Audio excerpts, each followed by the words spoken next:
শুভ সকাল।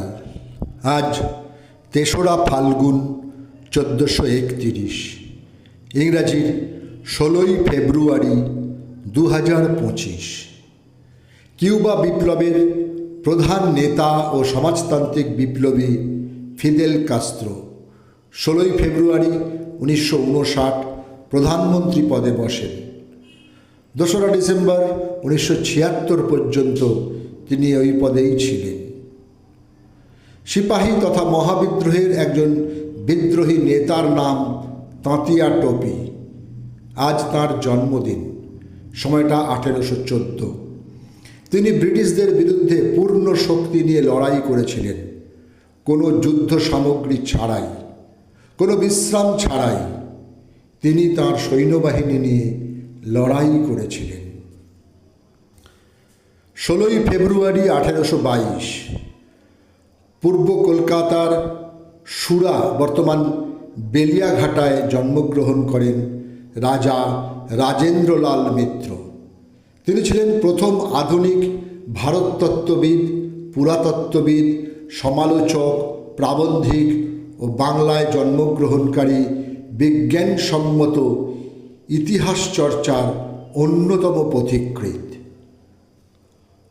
অন্নদাপ্রসাদ চক্রবর্তী ভারতের স্বাধীনতা সংগ্রামের একজন কর্মী এবং মানভূম এলাকায় সুভাষচন্দ্র বসুর ঘনিষ্ঠ সহযোগী। বিপ্লবী কাজের সঙ্গে সঙ্গে সমাজসেবা, সাহিত্য ও আধ্যাত্মিক জগতের মানুষ ছিলেন তিনি।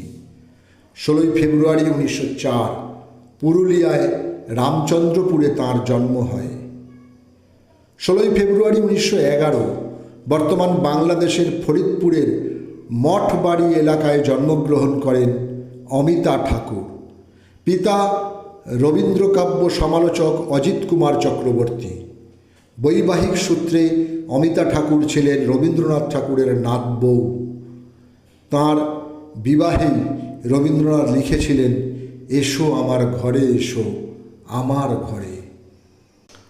বাংলাদেশের ফরিদপুরের ডহরপাড়ার ২৫০০ বিঘা জমির মালিক বা জমিদার প্রমথনাথ চৌধুরীর ঘরে জন্মগ্রহণ করেন যোগেন চৌধুরী।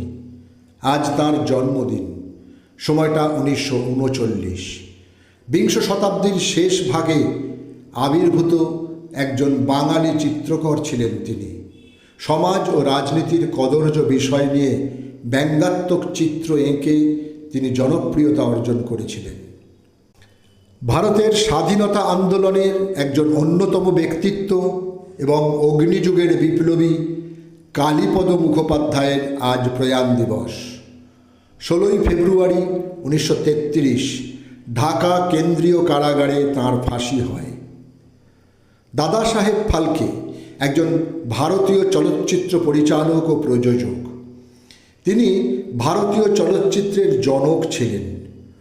১৯১৩ সালে রাজা হরিশ্চন্দ্র চলচ্চিত্রটি নির্মাণ করে, যা ছিল ভারতের পূর্ণদৈর্ঘ্যের প্রথম চলচ্চিত্র।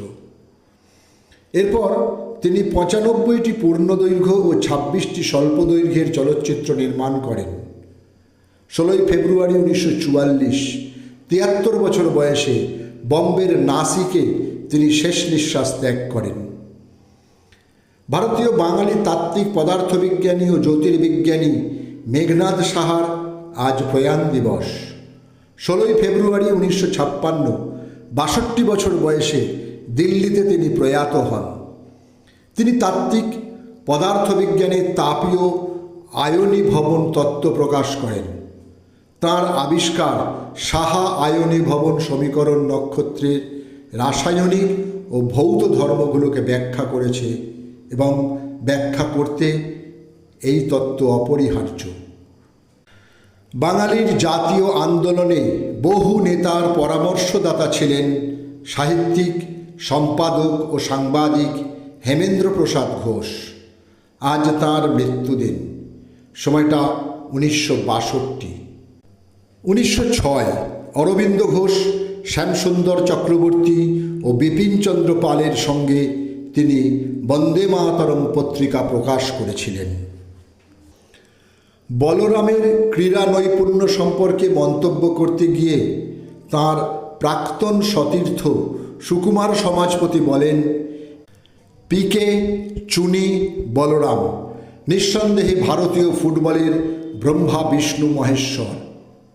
তবে আমি আজ একটা কথাই বলবো, বলরামের মতন এত বড় খেলোয়াড় ভারতীয় ফুটবলে কখনো আসেনি। ওর সমকক্ষ কোনো খেলোয়াড় ছিল না ভারতে তখন। আজ সেই মহান ফুটবলারের মৃত্যুদিন 16ই ফেব্রুয়ারি 2023। 87 বছর বয়সে কলকাতায় তিনি পরলোক গমন করেন। সকলকেই আমার আনত প্রণাম।